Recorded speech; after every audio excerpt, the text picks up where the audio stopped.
लेकिन जब भारतीय सेना इतनी बहादुरी का परिचय दे रही थी, पाकिस्तान को उनके घर में घुस के मार रही थी, हमारे जो तकनीक का विस्तार है वो इतना प्रबल था कि हमने पाकिस्तान की तरफ से होने वाले ड्रोन अटैक्स को विफल किया, हवा में विफल किया, उनके एयरबेस सिस्टम को नष्ट किया, उनके ड्रोन्स को नष्ट किया। जब पाकिस्तान के द्वारा गुरुद्वारे पे हमला हुआ, राजौरी में हमारे एडीसी राजकुमार थापा जी की मृत्यु हो गई,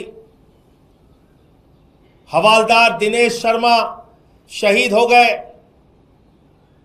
अली शेख जी शहीद हो गए, सब इंस्पेक्टर इम्तियाज शहीद हो गए, पवन कुमार जी शहीद हो गए, राजस्थान के हमारे लाल शहीद हो गए। हमारे सेना के जवान अपनी शहादत देकर पाकिस्तानियों के आतंकवाद का मुकाबला कर रहे थे, पाकिस्तानियों के सेना के हर हमले का मुकाबला कर रहे थे। जब हमारे पास एक बड़ा मौका था भारतीय सेना के पास कि हम पीओके के ऊपर कब्जा कर सकते थे, वो पाक अधिकृत कश्मीर जहां पे आतंकवादी अड्डे हैं, जहां पे आतंकवादियों को पनाह दी जाती है, क्योंकि हम सब जानते हैं दुनिया का सबसे बड़ा आतंकवादी देश पाकिस्तान है। वहां हाफिज सईद, वहां मसूद अजहर, वहां ओसामा बिन लादेन भी था, आतंकवादियों के बड़े बड़े अड्डे। और जब मसूद अजहर के परिवार के लोगों को निशाना बनाया गया तो सेना के अधिकारी उनके अंतिम संस्कार में शामिल होते हैं। पाकिस्तान के सेना के अधिकारी आतंकवादी के परिवार के मारे जाने पे उसके अंतिम संस्कार में शामिल होते हैं, और अमेरिका के द्वारा प्रतिबंधित आतंकवादी वहां पे दिखता है।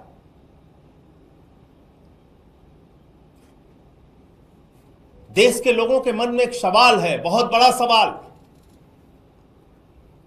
कि जब भारतीय सेना अपने शौर्य और पराक्रम का परिचय दे रही थी, इतनी बहादुरी से पाकिस्तान की सेना का मुकाबला कर रही थी, आतंकवादी अड्डों को नष्ट कर रही थी, पाक ऑक्यूपाइड हम कश्मीर पे हम कब्जा कर सकते थे, हम बलूचिस्तान में जो असंतोष है उसके कारण बलूचिस्तान को उनसे अलग कर सकते थे, उसी तरीके से जिस तरह से 1971 में बांग्लादेश को हमने अलग किया, 2 टुकड़े किए पाकिस्तान के।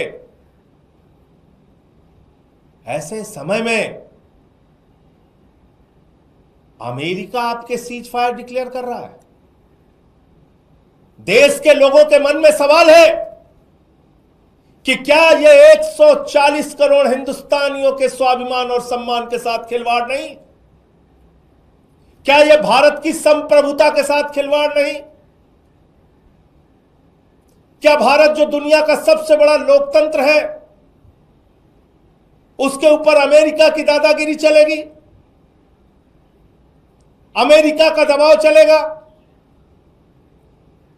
भारत और पाकिस्तान के बीच में जब भारतीय सेना अपने लक्ष्य को पाने की दिशा में अग्रसर थी, उस समय अमेरिका की धरती से सीज फायर डिक्लेयर हो रहा है। अमेरिका का राष्ट्रपति ट्रंप सीज फायर डिक्लेयर कर रहा है। से आए पहलगाम में जिन्होंने बहनों के सिंदूर उजाड़े, उनका क्या हुआ? उनके खिलाफ कार्रवाई कब और कैसे होगी? पूरा देश आपसे पूछना चाहता है, प्रधानमंत्री नरेंद्र मोदी जी।